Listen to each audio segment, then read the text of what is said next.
Yo, yo, yo, what's up? This is Skinny's Black's Lounge. My name is Rob, aka Skinny Black. We're gonna do a round robin of introductions. Um, we'll say Carrie. JT. JT, period is silent. Hi, mom. Okay. Carrie. Carrie, can you hear me? Hello? Can you hear me, Carrie? Carrie. All right. Can you hear me? I don't think Carrie can hear us.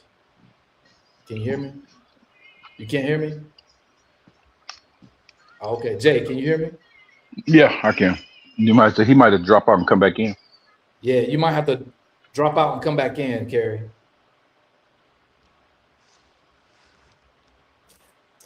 But we'll get him to introduce himself once he get the audio straight.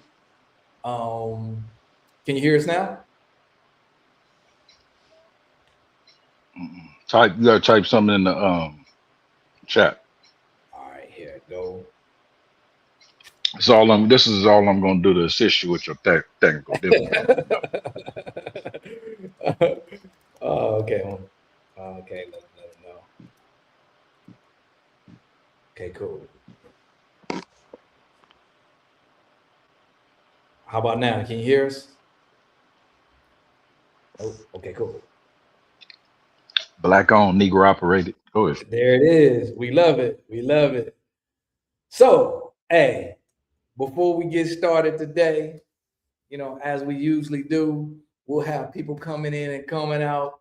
Hey, this is live and direct. We live and direct. So, but like we always do about this time, sucker shit. Man, I was thinking Uh-oh. uh, about my grandma, man, family, Oh, grandma, my late grandmother, not about because one of my grandmas is still alive. I was thinking about grandmama Rosetta Jackson, and growing up on the east side, we used to walk, or we used to walk because my grandma didn't have no driver's license, so we used to walk around the corner. We would cut through my original godmother's backyard, right, and around the corner up the block was the church I grew up in, Friendship Primitive Baptist Church, 827 East Jefferson Boulevard. Elder Ernest Mathis, pastor. okay. You know, and I spent a lot of time in church. I was it was a small primitive Baptist church, and I was everything, dog. Junior deacon, I was secretary treasurer, Sunday school, I was usher, junior usher. I sang in three choirs, and I can't sing: men's choir, youth choir, and the regular choir. And it got me to thinking, man, so much of my life has been biblical. So like uh like my grandma. I know how much you love, moms, grandma, all that, Rob, growing up.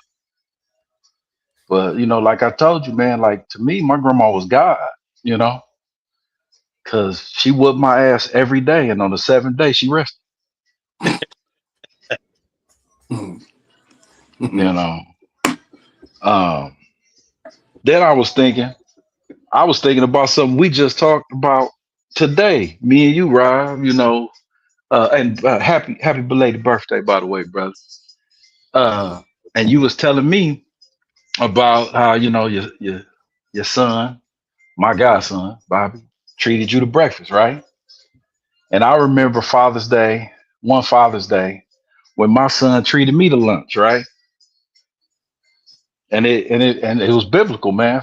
The last shall be first, and the first shall be last, because that was the first and the last time that he ever paid for a meal for me. I took a picture. It was a Kodak moment. I was thinking about my grandfather who used to go in the bathroom and dye his hair, right? Now this man's a senior citizen with gray hair and would come back out 45 minutes later with jet black afro.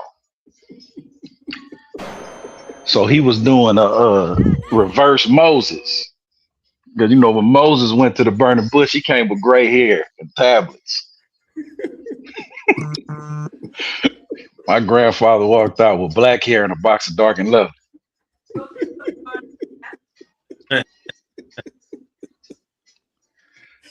And then I was thinking about my uncle, because growing up in the house, one of my uncles, well, a couple of my uncles lived there. We had a lot of people in that house. But one of my uncles, man, he had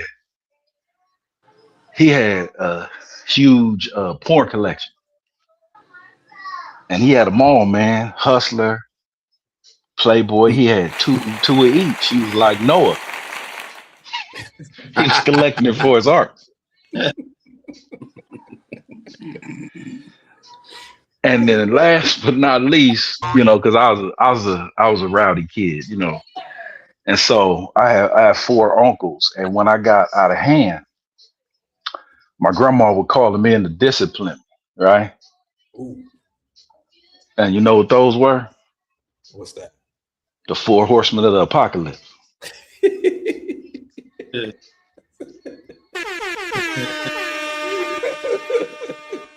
So Second Thessalonians niggas, you on some sucker shit.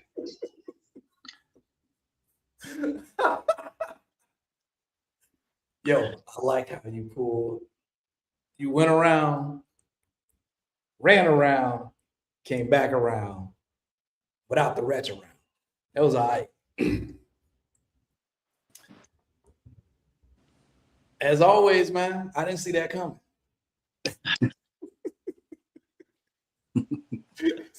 So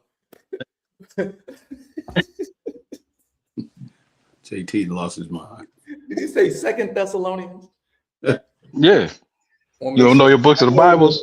I didn't know if it was first. I didn't remember if it was first or Second Thessalonians. Okay. So all you know is Genesis and Ruth.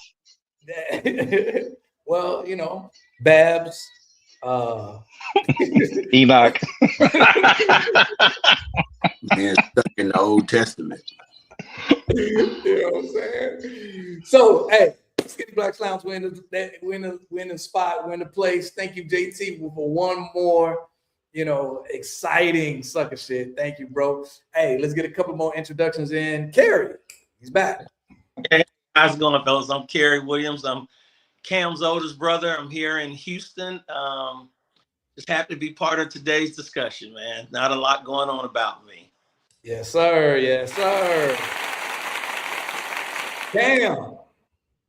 Cameo Williams, California spread love enthusiast, ready to see what we get cracking in tonight.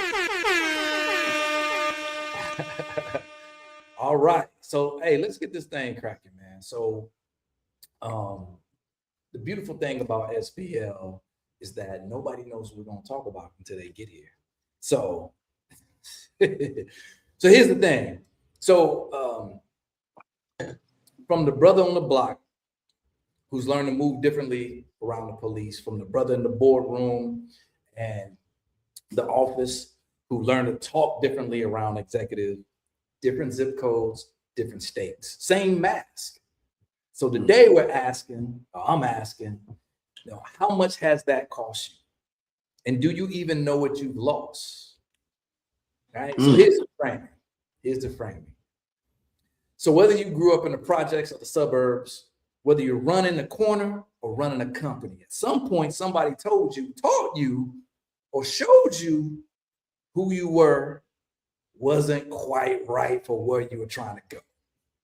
So you adjusted, you adapted. You learned the code switch. That's the word, code switch. And for a lot of us, we got so good at it, we start calling it professionalism. We start calling it maturity. We start calling it growth. But today I'm asking an even harder question. What if some of what we call growth, professionalism, maturity, all that good stuff, What if it was actually lost? So this is SBL, Skinny Blacks Lounge. Stay curious. Let's get it started. So we've all done it. We've changed the channel on ourselves the second we walked into a room. When did you first realize you even had a mask? And who taught you to put it on? Let's get it started. Who first taught me was the police, ironically. Well, I can go back further.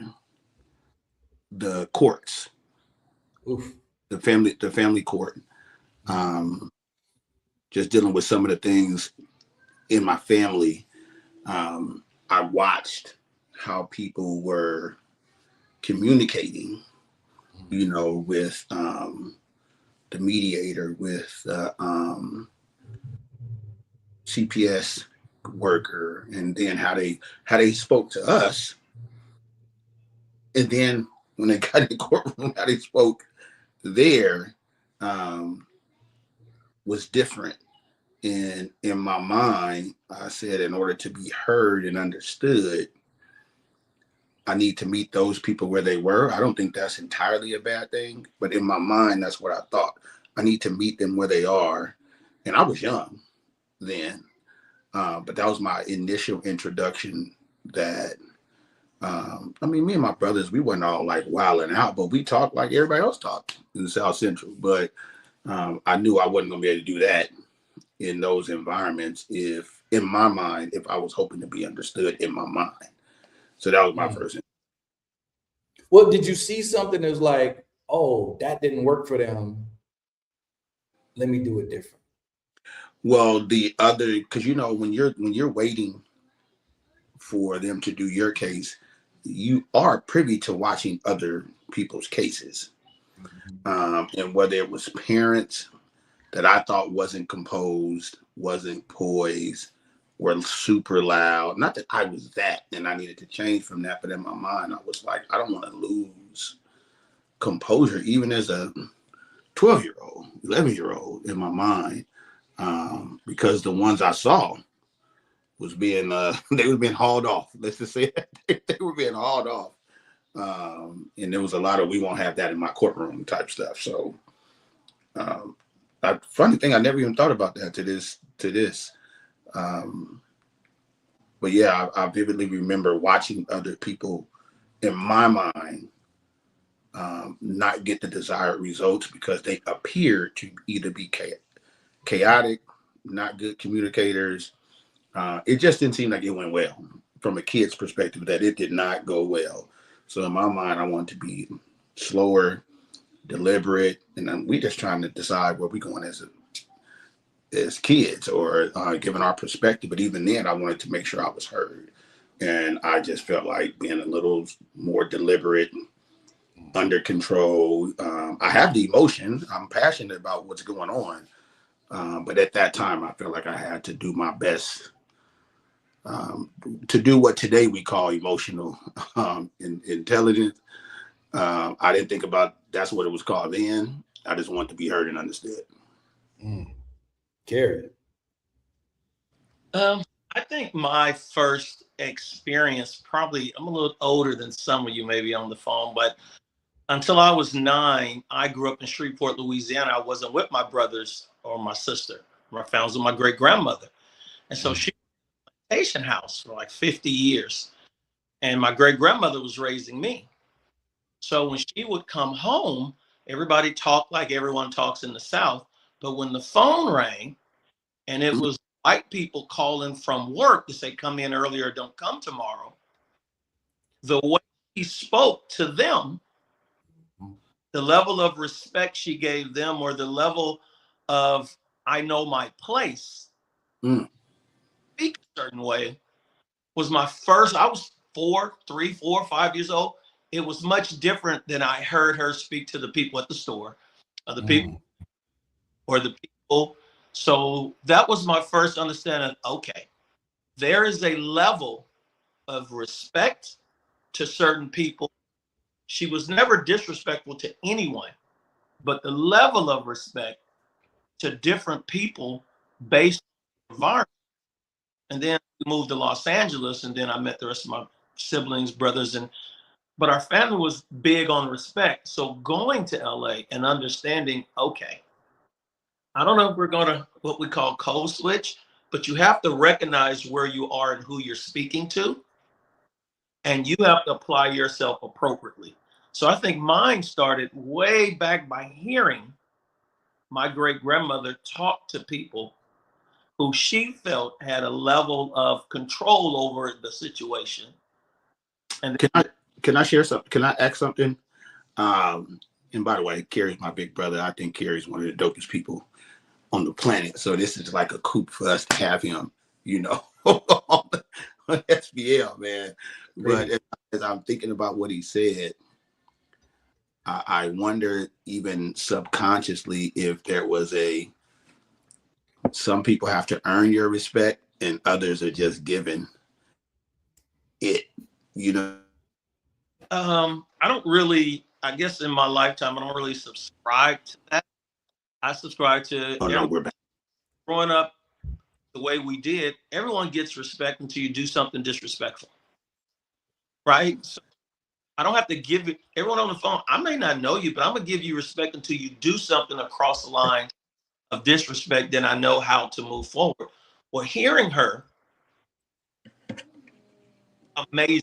She treated everyone amazing, but how she spoke to the white people in the plantation houses where she worked was different. Then I come to LA, meet my grandmother, and all right, and how like a golf still in Los Angeles, but how talk on the phone to the folks on the phone was a lot different.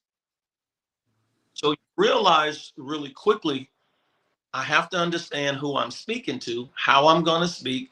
The same things growing up in LA when the police would come around to cameo around where we were, and they would give us baseball cards. We didn't even speak to them the way we spoke to people on the block. Mm-hmm. So early on, I at least recognized that there's a difference in how I need to carry myself based on the people I'm speaking to and based on what I want from them. It matters. So I really believe that you give everybody respect until they do something to force you to have to handle them differently. And I saw that from 3, 4, 5 years old. Yeah, and you know, back in the day, wasn't no call ID, so you ain't know who was calling. You know, I was getting that butt whooping. My mom be like, "What? Hello? Who was that woman?" Well, no call ID. We ain't know who was calling. We ain't gonna miss up no opportunity, no chances, right? If you're and it start clicking, you better get off, get on the phone. Mm-hmm. Mm-hmm. Jay, so you know, question on the table. You know, when did you first realize you had a mask? Oh, go ahead. I'm sorry, brother. I'm sorry. No. When did you first realize you even had a mask, and who taught you to put it on? Well, you know, a couple things come to mind. First of all, I'm in total agreement with across the board as young kids. We learned or witnessed the talk to black people voice versus the talk to white people voice. Okay, I think that's a universal thing. You know, so I had that, but it got me. Yeah, you know, it got me thinking about because you know I grew up on the east side, man. Wasn't no white people over there, you know. So, the first white person I remember was my elementary school teacher. She taught me first, third, and fourth grade, right? And her name was Miss Barker. And I learned how to play the game. I learned how to play the game with her, right? To become one of her favorite students, right? So in my memory goes back, that was one of the places. And I went to Wadsworth Avenue Elementary. And on the backside of Wadsworth was a Pioneer Chicken. And, you know, she would take her favorite kids to Pioneer, treat them for lunch. So you didn't have to eat that bullshit LAUSD lunch with that yellow bill ticket. Don't hate on that lunch. And Don't hate on hey it. man, it's like the coffee cake is bomb, but the lunch Coffee sucks. cake. So Okay. so I learned how to work it and act in the way she liked. So I give my ass the pioneer, you know. And for some brothers, that will start their love for fried chicken and white women. But for me, Yeah, that would do it it. just started wearing the mask. The second place that's vivid in my mind, and it actually ties into what I was talking about in the intro, was church. Mm. And in Mm. church, I learned because every environment has its own language. Every environment has the different elements in, it, and you got to learn the nuance in every environment. And you see comedians stand up and talk about it all the time. They can do call and response with the crowd because black folks that grew up in church. Every church is doing that. So I learned to wear a mask in that place, but I did that because I was so in love with my grandmother, and that was her favorite place. Mm. And so I wanted to make her happy. Mm. So I That's code powerful. switched in that because I was a good church boy on Sunday, and I was raising all hell Monday through Saturday. Man, I think you was trying to get some credits for the week, so at least you go easy on you. But I got beat every day growing up. Mm. That's wild. Damn, Yeah, Toby. 6 days a week. Yeah, 6 days a week. And people think I'm exaggerating, but if my sister was on here, she'd be like, "Nah, he did." Yeah. I've heard. Unfortunately, I've heard the I story. see that. I don't know what that says, but I can see that. So Got it. let me go ahead, Gary. Go ahead. I say that's interesting because to hear him say it, that you understand the do's or the don'ts, and then you figure out what you're willing to risk to get what you want, right? Mm. But also that comes with, I want to also give it to my grandmother because I want to give her what Mm. she from me. She wants a good boy on these days, but I want to have something for me. So I like that conversation. Hey, that was perfect because the next question was about, so when you're code switching, are you protecting yourself, protecting the other people, or have you just stopped asking the question altogether? It sounded like in this situation, it was about protecting your grandma. It's a good question. I don't know if, well, definitely when I'm talking to the police, I'm protecting myself. Or a lot of times I have my brothers or friends with me. And so I'm protecting them as well. You don't want to be with the crew where one of us decides that he wants to keep it real. Like no, let's keep it alive. Let's try to keep it alive. And so I guess it's definitely a mask. I mean, the code switching, because being your authentic self and what you want to say, I think Kerry mentioned it about the risk, the consequences. And I guess for me, I think I'm just learning, like, what's the value? Even like in my relationship, what's the value in me just spatting off, just because I just want to honor those feelings and emotions versus let me take a deep breath. Let me take a step back. Either not say nothing or say it differently than I really want to. I don't know if that's entirely a bad thing. Obviously, you're risking your total authentic self, your total authentic self. Yeah, I'll just leave it there. And what do you end up suppressing about you, how you feel, your perspective when you do that? Sometimes it's just the style that you're suppressing. Its style is the tone and texture of that conversation. And going back to what JT said, ultimately, what am I trying to get out of this? Either what am I trying to protect, or what am I trying to get out of this? Sometimes you're just protecting your well-being. Sometimes you're protecting your finances. So it really is, what is my desired outcome? And maybe I'm code switching to get the desired outcome, whatever that is. Some people will call that adapting and being versatile versus code switching. So I don't know. It's a good question. I can lend something to this that really, I don't know if it's insightful, but I think it'll help the conversation. So I worked for AutoZone 20 years. So they have 6,000 stores. When I started, they had 200 stores. I worked for. So I was one of the first regional managers of the company, and wasn't no black. Wound up being, I don't know, at some point 12 of them. We take a lot of trips, and so this would have been mid 90s.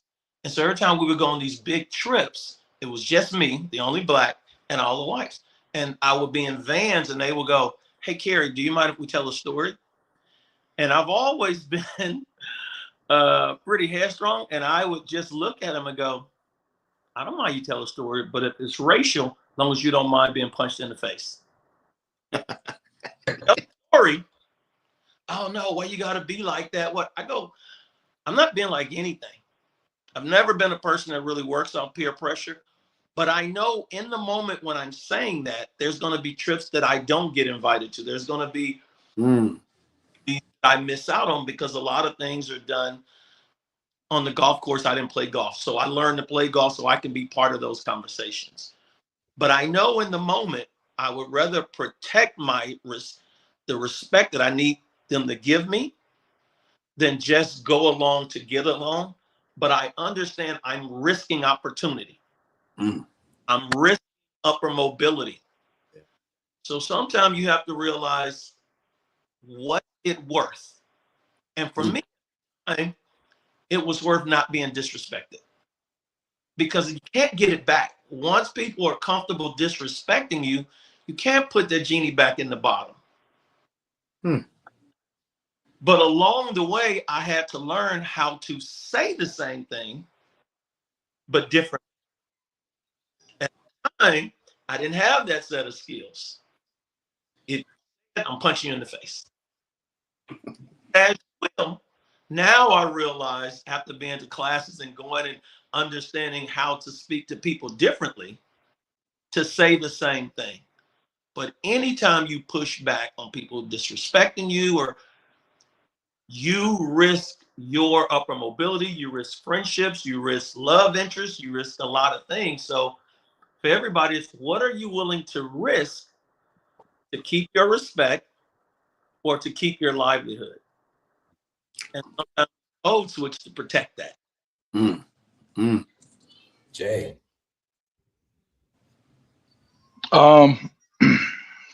Piggyback on what Kerry was talking about. We make risk reward analysis all the time. And I'm glad that you graduated from threatening to dog walk your coworkers. Oh no, he didn't really graduate. We say it differently now. That's all. That's good. No, to me, that's graduation. Touche.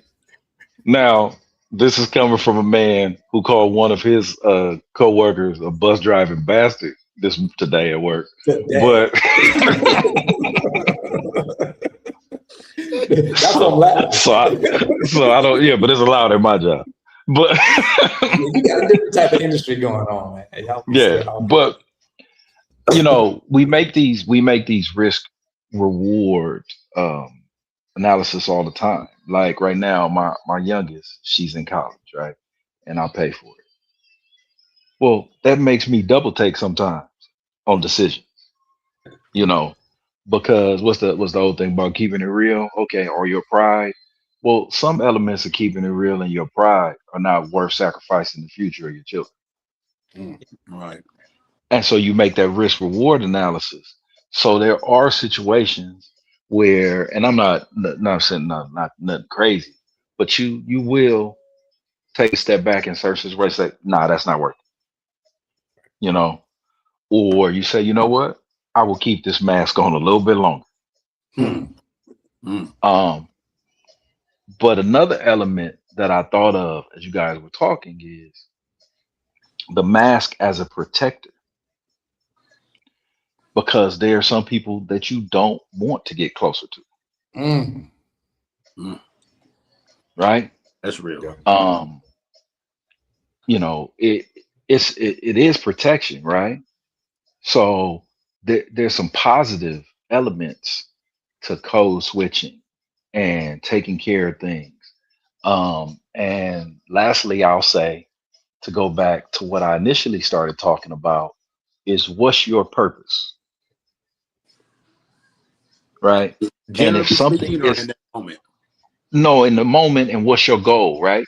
So, like when I talk about my goal of getting my daughter through school, and she wants to be a veterinarian, so I know I'm paying for 8, 9 years of school. I have a long-term goal and purpose that's Mm. greater than most of the BS conversations that I'm engaging in the moment. So I will let some stuff slide. Mm. You know, I won't get it to the point where I'm disrespected or anything like that, but I know how to deal with those situations now that I'm a little more mature, and keep it going and not blow everything up. I think when you were just talking about goals, we talked about desired outcomes.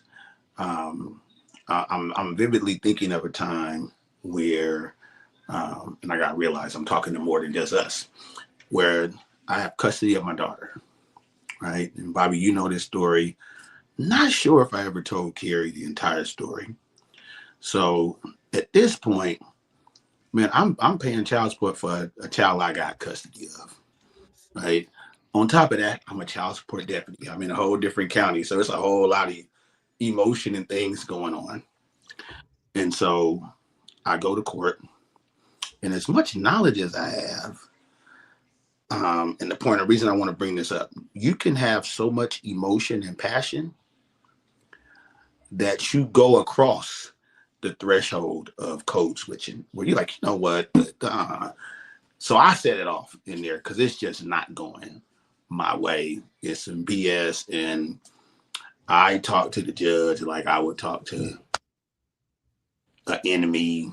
You know, like you got me, man. I jump across. It was just all bad. So long story short, I end up they. You thought you was Lorenz Tate? You know Man, what I'm saying? it was some things that I wouldn't do now. Like I know how to weaponize my words better now. That's what I'll say. I know how to weaponize them where I can be as close to my authentic self and get at least be heard the way I want to be heard, right? And have the opportunity to have a favorable outcome. I didn't get the favorable outcome, but I was thinking, well, I just was like, man, heck, this book, I tossed everything down. It was just all bad. And they end up holding me the whole day. Obviously, it's civil court, so they can't hold you overnight. It's a message in there for somebody that don't know the law. They can't hold you overnight, you know, for that familial thing. But I was held in what they call the wraparound. That's like the little cell behind, you know, the courthouse or the courtrooms. And they kept bringing me back in. But long story short is I did not I communicated as if I was talking to somebody I couldn't stand on the block. And I wouldn't do that today. But my point in sharing that is that emotion. If you don't have it, you ain't even gonna give yourself a chance to have the code switch. You know, that emotion get the best of you, and it got the best of me. Yeah, I'd like to add something to what Cam said, and because I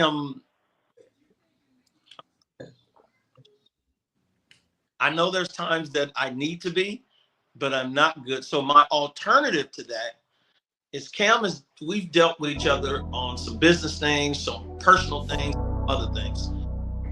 I am very, very kind of straightforward, but I'm also mono. So what I realize is that when I know code switching is necessary, since I don't get overly emotional about really anything, I understand being calm and being quiet also works good because people will start matching your energy. Well, yeah, So correct. presentation, or the room is getting hot and everybody's starting to emotion, or I'm talking to somebody and I know that I need to take a different tone. What I realize is, instead of me going on their side, I just look at the tone on my side. Yeah, I like that. Let's pivot for a second. So whether it's the barbershop, whether it's on the block, on the corner, whether it's cigar lounge, or even this space, this podcast, Skinny Blacks Lounge, why does it feel different in these spaces? Why does it feel different in the barbershop? Why does it feel different in the block? Because the What is mirror, it don't feel different. It don't feel different. It is different. Same Yeah. it's me.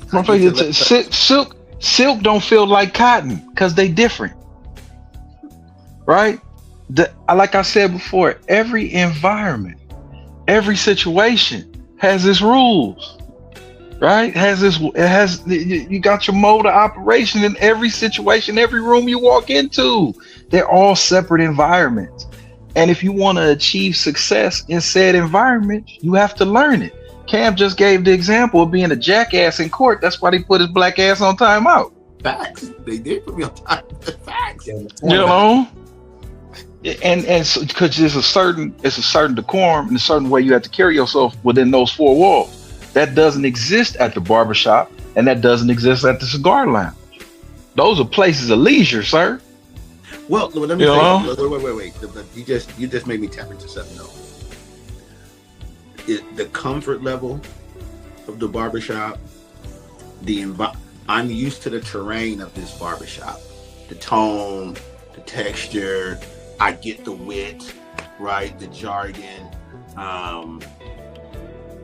But it'll go down in the barbershop too. Also, so you cannot code switch and it still go left. Also, Well, yeah, but that's true. Touche. But also, it's. But my point is, in order to achieve whatever your version of success is in said environment, you have to learn it. Whether it is the barbershop or the cigar lounge or work or school, you know, like I talked about working my elementary school teacher. I worked every teacher I had, right? I learned that early on, right? I worked my family. They just found out 2 years ago I never liked school. They was under the impression I liked that shit the whole time, right? Because I could do whatever I want if I got good grades, so I worked it, right? I was just working the environment. You know, so the first question Rob asked is, what did you lose? I lost the address in South Central. did you lose it or not? Or you? We moved. I lost it. You know, and so I mean, you know, I lost robbing Peter to pay Paul. So there are some acceptable losses that happen. You know, now the danger is, and we got to be honest. I mean, if you're a brother working in a corporate environment, you know, and learning that terrain, there is a question of like, where do the lines get blurred, and do you lose yourself sometimes?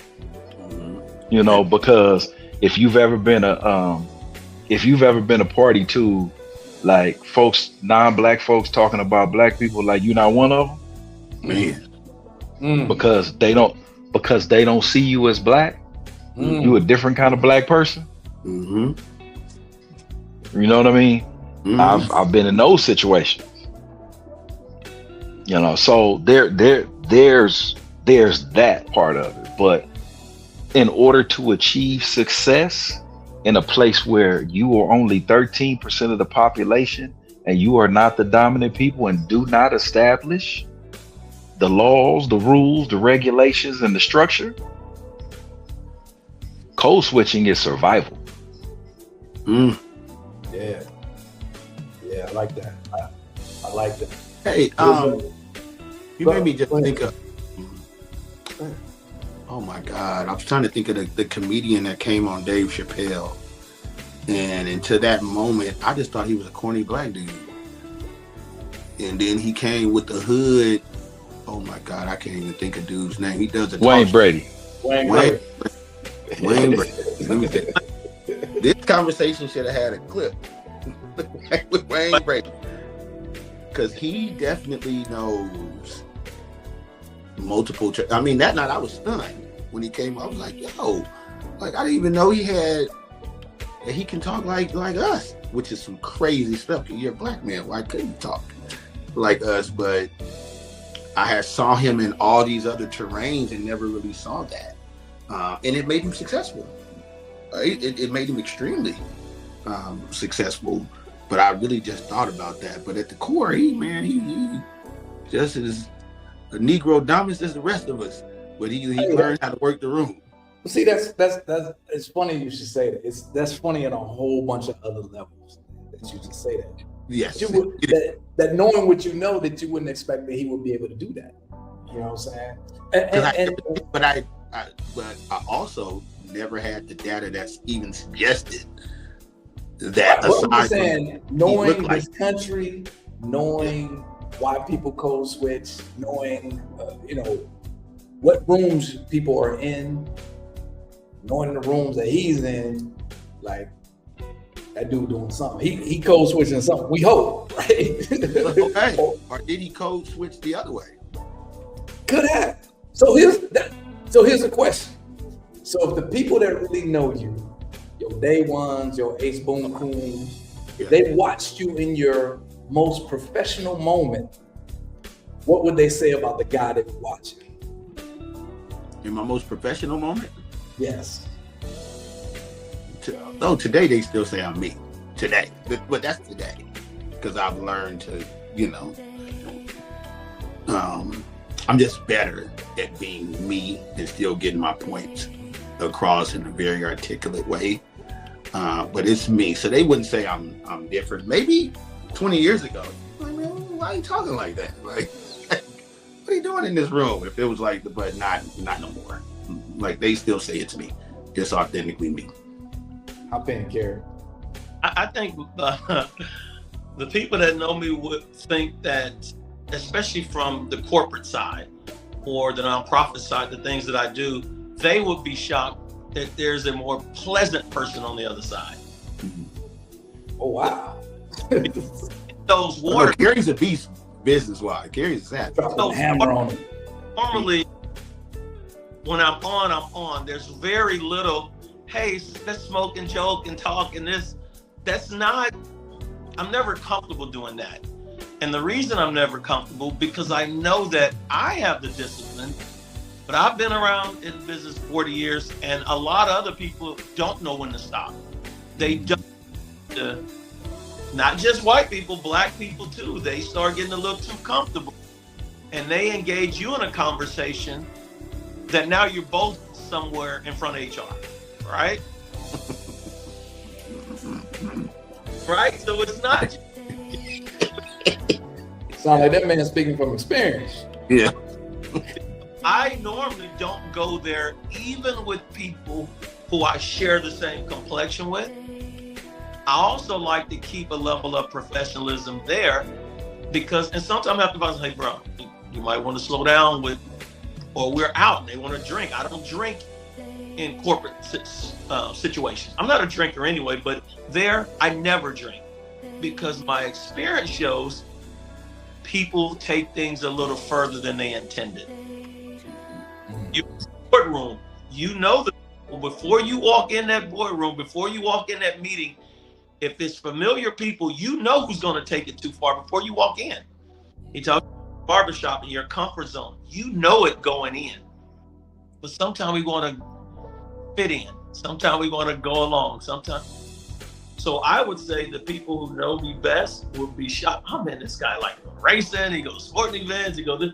They would be shocked because I don't normally take that into anything that's related to work, business, environments like that. So I think they will be shocked the other way. Jay. They would just say that's. I mean, I'm the same, but that's my industry though. So I pick something where your personality is Asset. encouraged. It's encouraged, yeah, and it's an asset. But I was thinking about this, about code switching.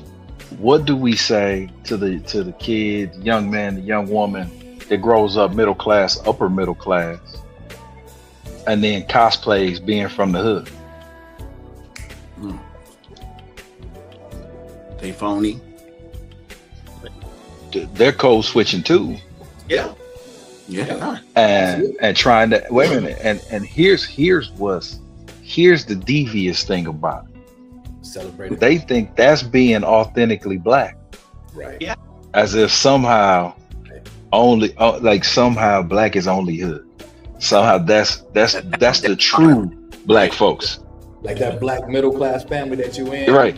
Ain't really black. And it, and everybody I know that grew up in the hood,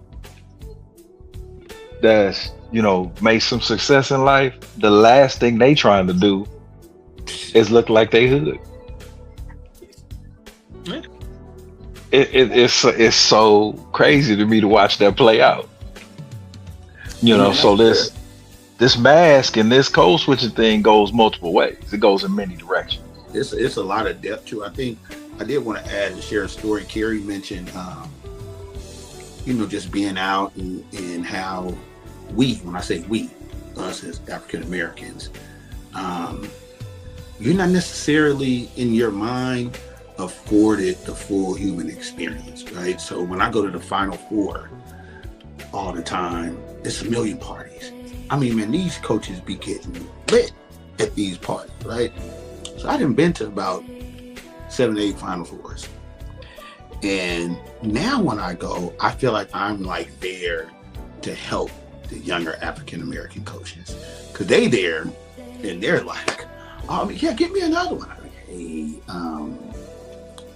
let's not do that. Like, and I remember this coach, bless her heart, I won't say her name, but she used to coach at University of Hawaii years ago, so people won't figure it out. But she's there, and I'm looking at her throwing back, right? I'm like, so I look at my homeboy, and I'm like, Deli, we need to go over here and like get her.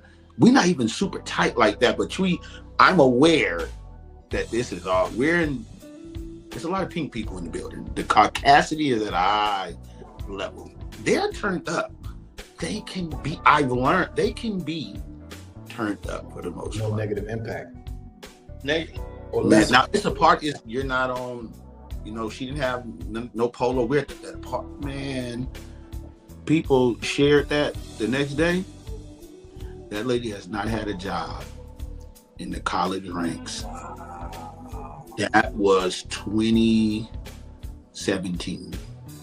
That was 2017. And by the way, phenomenal JUCO coach, championships, won WAC championships, WCC championship. Like she was elite recruiter, and I'm like, yo, like you can't do that. So now when I'm there, like there's no drinking for me at the Final Four. I'm not a heavy drinker or anything, but that's all the more reason for me not to. I don't even want to have it where I look a certain way. And whether that's fair or not, we got to have a certain decorum. We're not afforded that latitude or grace, or this is not a professional setting, but everyone knows each other, right? And you thinking you can let your hair down. I'm like, no, keep it up. Keep that hair. Keep that up. So to Carrie's point, when I go this year, I'll be looking around like I'm on security. Like, let me make sure none of us are getting out of pocket. I don't want them missing out on opportunities.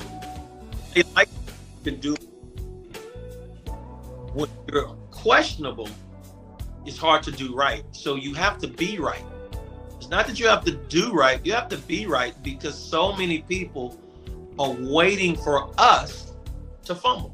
Yes. Right for 20 straight years. You mess up once, now your character or how you speak or it's not the same. And I think code switching, and he said it earlier, a lot of it is survival. The time I put in, the efforts I put in, what I've done, it can be gone instantly if I'm not aware of when to turn it on and when to relax it. Because there's someone always looking to take your spot, not only in business, not only in relationships, but also in your family standings. So we all have an opportunity to say, okay, when do I apply this version of and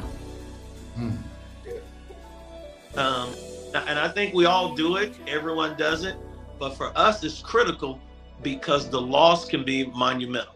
And he said it, same thing when he talked about his daughter, and he's paying for vet school. My daughter was going to USC, and I wanted to get out of a current relationship I was in. I knew I had to stay a little longer before I separated. $1,000 out of pocket, I mean, every semester. I said, okay, I have to stay another year and make the best of the situation because there's, right? So we do it in relationships, we do it in business, we do it in family. And I think it's important that at least we recognize who we need to be and when we need to be. Yeah. Oof.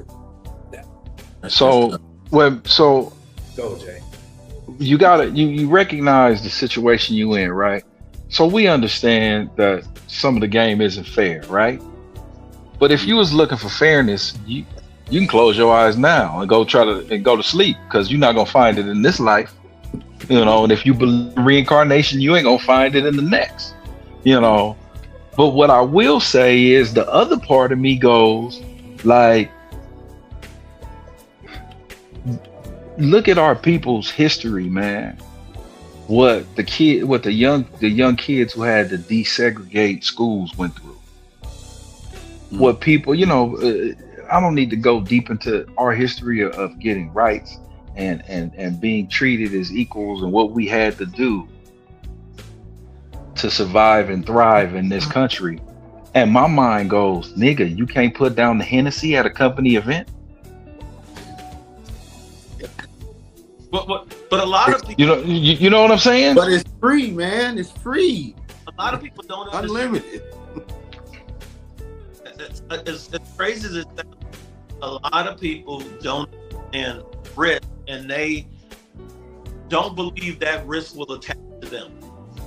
I think conversations like this, especially for people who are listening, so they understand our level of success. That people understand we are not just, but that's that there's a generation who are podcasters and young, and my son's an accountant. They understand the risk because they may have grown up in the suburbs, and there's a little more equitable. So we keep breathing life into these conversations. People can understand. Even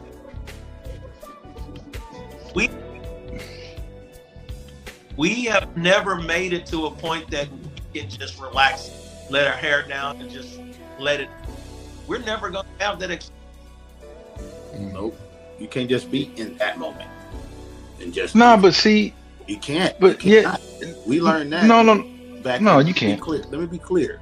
We watch people get castrated for trying to keep it real. Be separated from families for trying to keep it real. And so you know what you learn? You know what? I'll tiptoe around here, and as long as my family could be alive, and I'll tiptoe around here and act a certain way so I can get extra food for my family, warmth, a blanket or something for my family. If it's something that you wanted to do, no, you don't want to do that. Your whole dignity is gone. You don't want to do it, but I think you learn, like, this is something that could benefit my family, whatever that is. And so from that standpoint, that's where I'm coming from with that. I think that a healthy amount of fear is necessary. And this is what I mean by that. Mhm. We've talked about different sacrifices we made for our children, families. Uh, I made a promise to myself about the kind of life that I wanted I call them my offspring now because they both over 18. My offspring to have, right? A huge fear of mine was letting them down. Understandable. And that healthy amount of fear that I had in that drove me to work harder, to be better, to be true to my word, you know? It's some promises that I've made that I refuse to break. Right? And so that healthy amount of fear, the way I look at it in terms of code switching, hey man, I gave up on the idea of fairness a long time ago. So my mind is tied to success. My mind is not tied to fairness or, oh man, this ain't fair. Okay, well, what's gonna happen next? Is it gonna be fair now that you said it? Yeah. One thing, Or what's your next move, man? How you gonna win? yeah, and I'm gonna leave it at this. But one of the things you said that I think is drastically different from the now versus the then.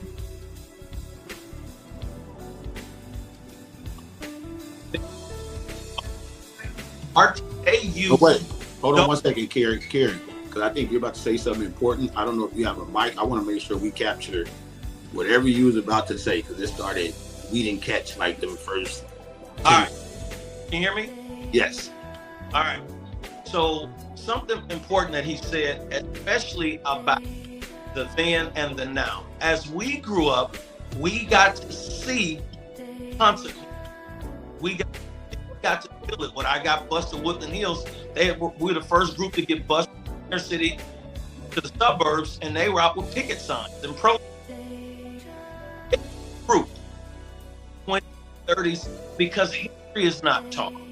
And through our history, the history of consequences, there's no Cosby Show on TV. There's no successes. There's only TV or so when we understand the consequences of code switching or whatever word you want to use, we grew up understanding it.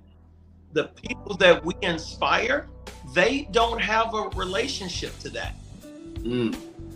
So they're going to make worse mistakes. And the system is designed to eliminate history of mistakes.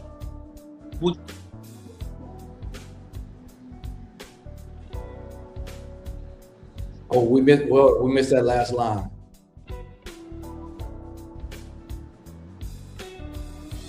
Okay, now go, Kerry, because we missed that very last 30 seconds. Yeah, so the people that we inspire, they don't have a connection to the same level of consequences. Oh, be our different selves and environments. Mm-hmm. They have to be just.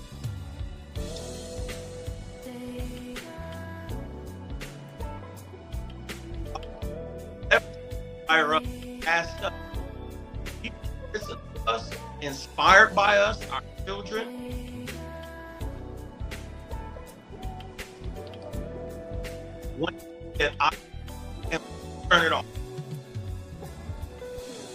Have the consequence knowledge that we have. I think that's important that sharing that's a huge variable. Seeing the consequences. You know what I mean? That's like that is. And even going from what Kerry said, even what JT was saying, man, you better be laser focused on whatever you better be a dreamer and a visionary. JT, you're a visionary, you're a leader, and you kept your eye on, hey, this is what's driving me, right? That goal for success. And think about the people who don't have a mentor and don't have that innately or learn that. They're going to fall by the wayside looking for the fairness, unfortunately. Unless some of the good brothers like y'all tap in and say,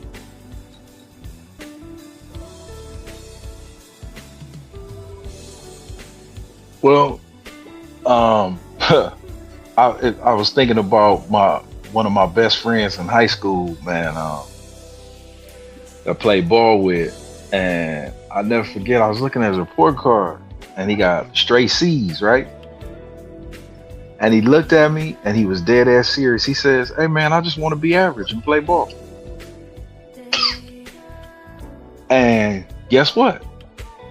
He was average and played ball. So now at my age, I'm like thinking, I was like, well, mission accomplished. Right. And what I've learned on my journey, right, is everybody not coming. No. And some people are happy where they are. And if they are happy where they are, then that's where you leave them. You know, I don't have time to try to teach quantum physics to a wino. Wait. So if you can't grasp and go with me on the concepts we talking about, then I'm just wasting breath and words that's too valuable. When I was growing up, and I believe it's still true, they told you tomorrow is not promised, right? So why am I wasting my breath and my words on deaf ears? So if the people we trying to help, mentor, or move don't want to listen, cool. Right? You know, and for those that want to come, let's go. That's real.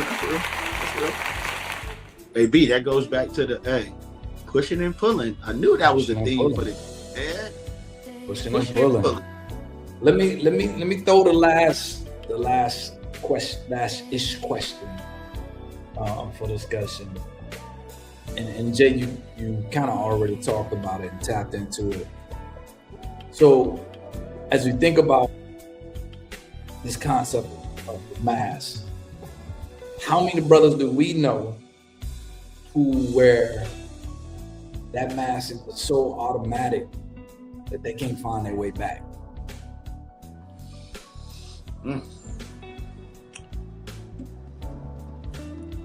You want the number? I ain't gonna get... No, just numbers. Just talk about it. Just talk about it. Like, what does that mean to know and observe a brother who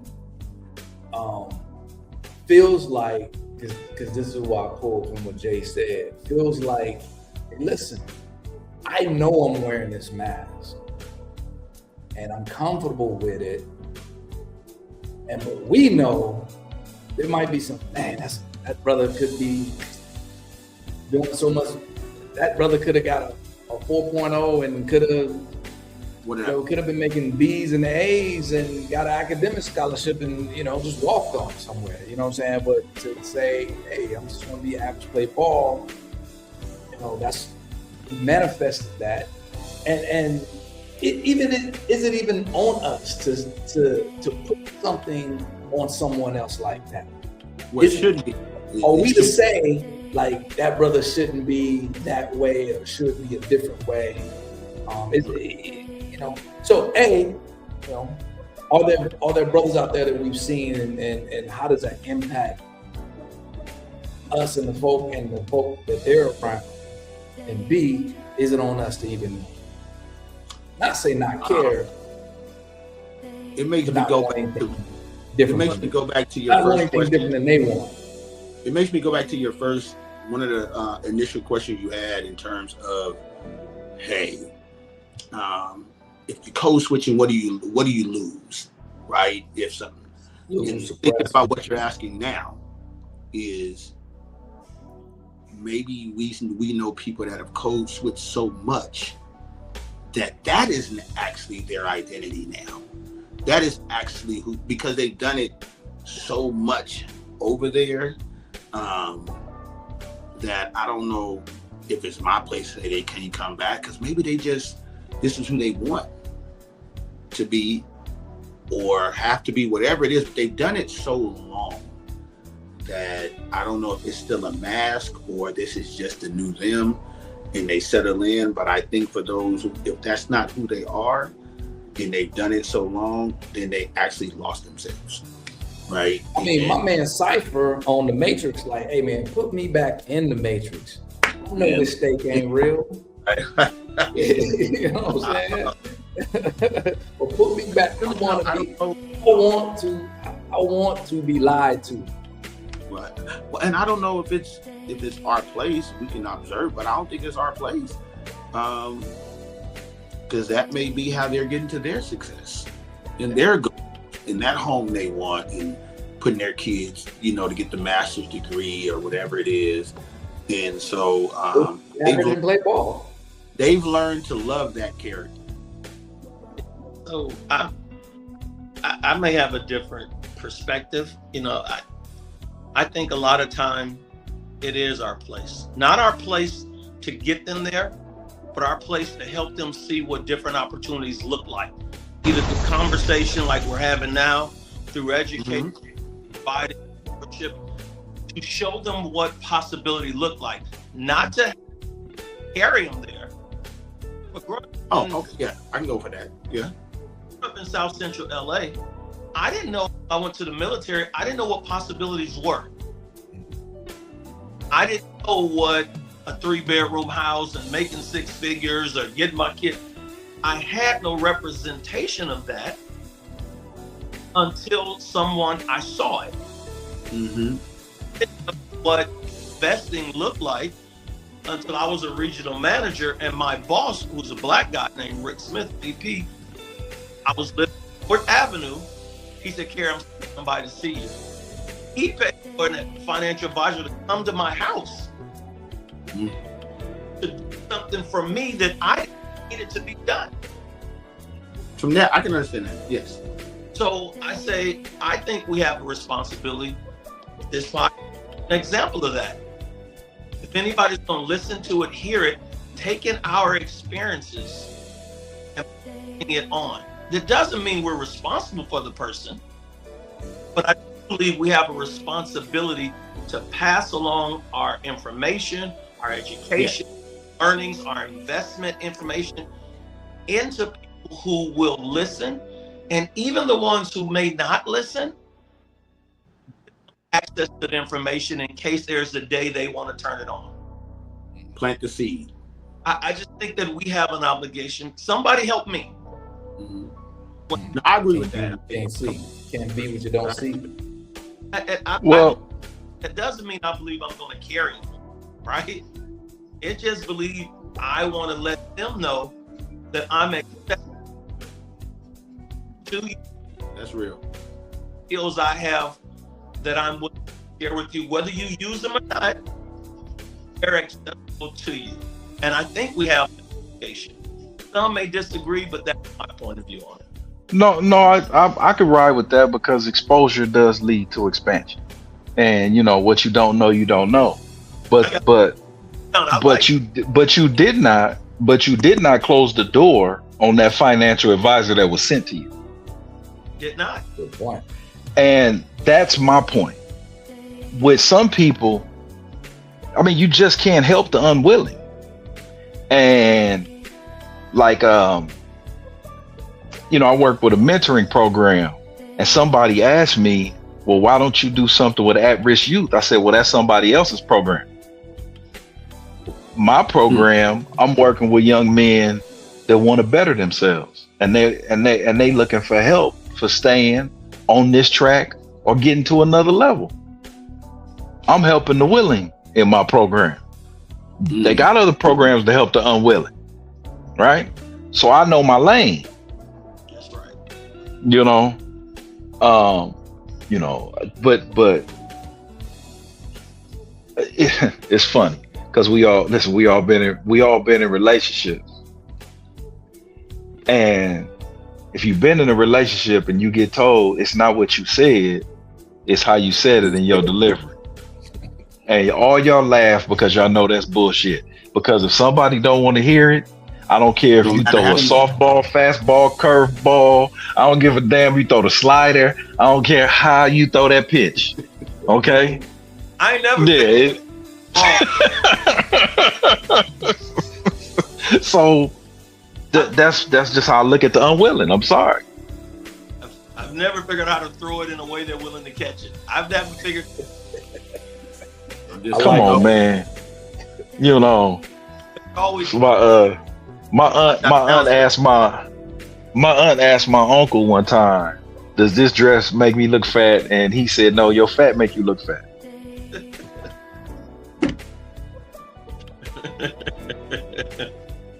Almost messed up my computer. I'm gonna spit all that one.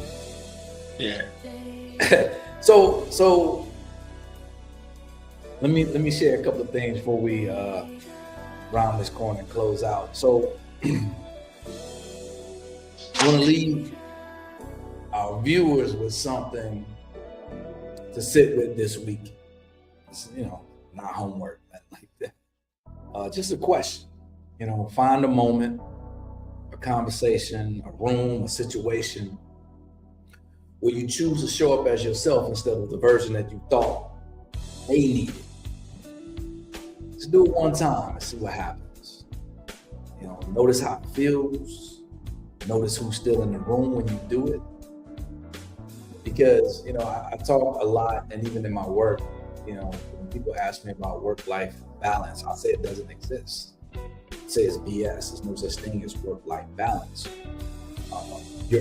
You work to be your whole self no matter where you are.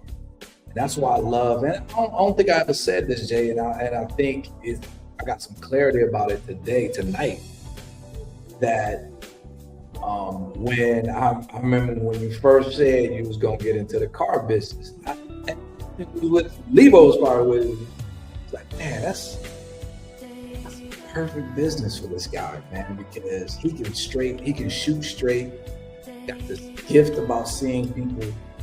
That's gonna work. It worked, and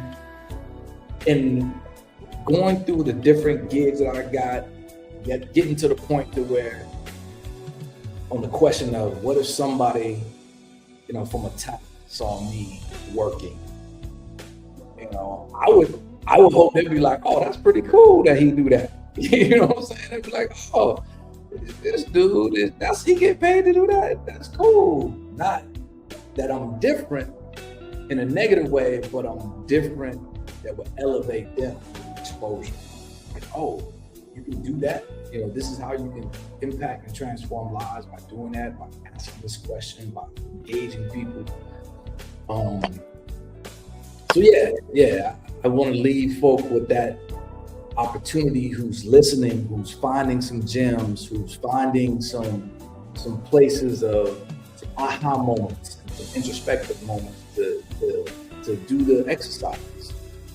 It's one room, one conversation, one situation, find the moment and just be yourself and see how that feels. Try it on for a second. So that's all I got. Last thing I do want to say is that, hey man, there's a part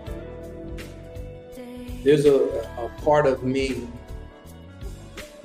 growing up, where I grew up, how I grew up, that I'm very clear and intentional about what I wear, how I wear it, how I smell, how I look, all of that.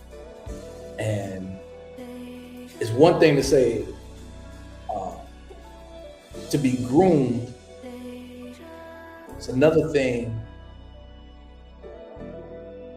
because I'm still working out what's underneath it. I'm still working out, the I don't want to say trauma. Everybody uses the word trauma too much, I think. But I'm still working out how I had to deal with how I felt growing up in a project, not having money, not outgrowing my clothes before I got new ones, and seeing how I was probably seen based on where I live. So I'm very intentional, and I'm still working out where that comes from about all those things: the grooming, the smell, the look. So I'm unpacking it real time. So thank you guys for your patience. So let's do it, man. Let's give everybody an opportunity to say the last word. Jay, last word. What's a gem, an aha moment, or a final word that you want to leave folks with? I would say that we talked about code switching. We talked a little bit about authenticity. Only you know what that is in your heart of hearts. Nobody gets to dictate that to you. I told my son years ago that when the whole room goes right and you stand still or go left, then I won't have to worry about you anymore because you're a man that makes his own decisions and his decisions for himself based on your morals and principles. So one person's whatever sellout, okay, is another person's hero. You know, there's no hard and fast rule to this. You got your own personal standards and convictions that you live by. Let that be your guide. You know, as long as you're not crushing people and tearing up stuff and breaking laws, follow your code. Love it. I love it. Carrie, final words.